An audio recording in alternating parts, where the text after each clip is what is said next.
Trump was recently interviewed by noted journalist Jeanine Pirro, and the topic of Michael Forest Reinoehl came up. Obviously, he had been killed while being arrested in questionable form. Police apparently shot him without warning or trying to arrest him first, according to witnesses.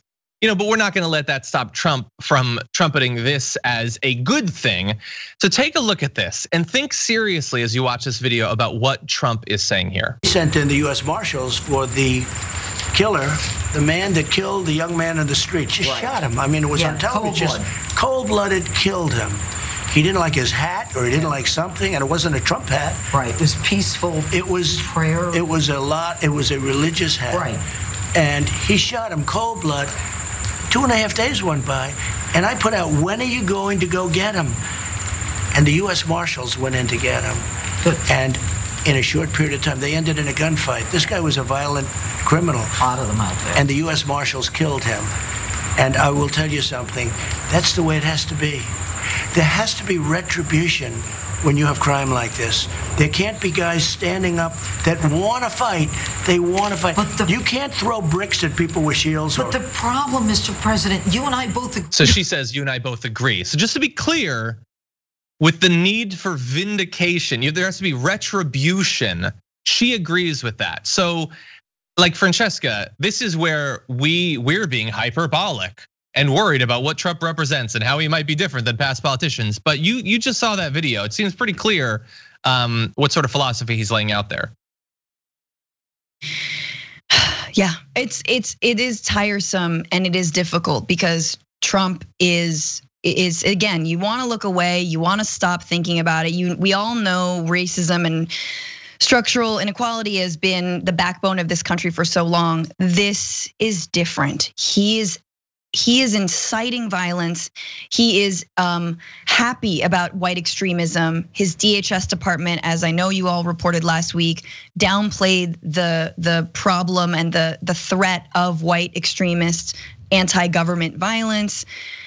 And this is what it's come to, and that is a win on all the 4chan, channels, or however they're communicating, the smoke signals that they have to communicate in. That's a win for them. They're saying that Kyle Rittenhouse, who killed 2 people in Kenosha, was justified. They're saying that, this man who killed, he killed someone in the Patriot Prayer, but there was no due process. When was he arrested? Where was his justice, right? Where was his day in court? And we know Kyle Rittenhouse will get his, right? Instead, again, multiple witnesses have said that this was just a cold-blooded murder, straight up. The coroner in Olympia, I believe, said that this was a homicide. And Michael did have a gun. This man who was killed, he did have a gun, but it was unclear whether he even had it. And definitely whether it was pulled on police officers. Witnesses say that no, that it was just an execution. It is chilling, and again, I just like, we're so far down in this hell world that we have to remember what we're talking about here. Like, we're not. Yeah. He didn't kill. It's just, anyway. It's frightening. Yeah, and look, I mean, we could mash up his comments there about this individual who said in an interview that he did it as to protect another person. I have no idea. I don't know all those facts, and there's a lot that we probably don't know about. And then how he talked about Kyle Rittenhouse, about how this is a guy who went to protect private property or whatever, and he's the best thing ever. It could not be more stark. There won't be a single Trump fan who will be like, well, wait, that seems kind of inconsistent, that you think the guy that killed multiple protesters and then ran across state lines to evade justice is a hero, but this guy is the worst criminal ever. No, it doesn't matter. And I'm not gonna play the videos because you already know. You already know exactly the difference in how they talk about those two things. And so we're left as the crazy people that just watched the president of the United States say there has to be retribution, and said, and who knows if any of this is true, because Trump lies so frequently even about what he has said and done that we don't know. But he implied there that he called for the marshals to go and kill that guy. Did he? I don't know. Let's say he did though. Let's say he said, go and get that guy, kill him in the streets, because that is apparently what happened. They did not go to arrest him. They went to gun him down in the streets, and they did that. So what is there gonna be an investigation? Is Congress gonna look into it? Right. If we find out that Trump did that, is he gonna get in trouble? No, nothing would happen. The Republicans would still protect him. We could find out that any number of people were lying or concealing evidence to protect him. It wouldn't matter because none of that matters anymore. We are so far beyond any of the normal mechanisms of our government. We're literally talking about the president possibly putting out a hit on an American citizen, which is certainly not unprecedented in American history. But this seems pretty stark. And I already know there's you're not gonna hear about this story in 48 hours. No. It's not gonna be an investigation, it's not gonna be consequences or anything like that. And this is probably the beginning of more of this. He wants his followers to go and kill people, and he wants the Marshals to go and hunt people down as well. And this is where and you're absolutely right. Places like CNN, MSNBC, mainstream media outlets should be talking about him. Yes, it's hard to no one's defending Michael. No one's defending him shooting and killing someone. Absolutely not. What we're defending is due process, some kind of justice. We're defending the fact that yes, maybe the president just ordered a targeted strike on an American in the country, in the United States.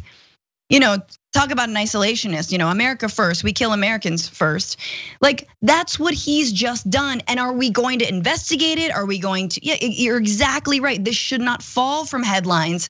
It is absolutely frightening. And it also says, and this is what he's gearing up for. And again, as we all have to find our peace and meditate and find that moment, we also have to prepare ourselves for the fact that Trump absolutely wants to start some kind of race war, what he believes and what some of his followers believe is a race war, right? And even I would say in some of those interviews that, Michael Reinoehl, this guy, also, he was like, I believe there's a race war. Well, he's also wrong. We don't have to escalate the tensions in this country to death, to violence. We already have a pandemic that's trying to wipe us out. We have to be in the business of de-escalating. We have to be in the business of actually remaking the police so that they actually do their damn jobs, right? Yeah. But yeah, it's chilling, and we've definitely passed the Rubicon on this one. Yeah, and by the way, it's really funny that you use that expression because Jeanine Pirro used that same expression on when he's going to declare the Insurrection Act is in effect and he's gonna put down these riots. She said, when are you gonna cross the Rubicon? That's literally the beginning of the end of that democracy, and it's being used as this positive thing. Like, come on, when are you gonna finally dispense with this whole democracy thing? I would argue that we've crossed that quite a bit ago. Okay, let's proceed directly into our next story because there's a lot of news. We're not gonna get to everything, but I want us to get to as much as possible. And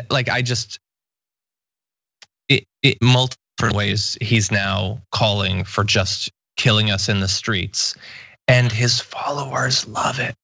What are we supposed to do as a democracy? Like a tough question from a journalist in a White House press conference? Oh, really put him on the spot about the fact that he's calling for his political opponents to be gunned down? He doesn't have to hide from that. That's what his fans want. I'm not gonna play you the video, but at the rally, he said the US Marshals did a great job, not tragically had to kill this person while trying to arrest them, said they did a great job and the crowd cheered. This is what they want. You can't shame someone away from their entire draw to their audience. Yeah. And it's life and death. Where are the Democrats? Where are the Democrats every single day talking about this? Like, are we just going to wake up, and democracy's done and Pelosi's like, well, young people should have voted more. Like, oh, come on. It seems like that, yeah.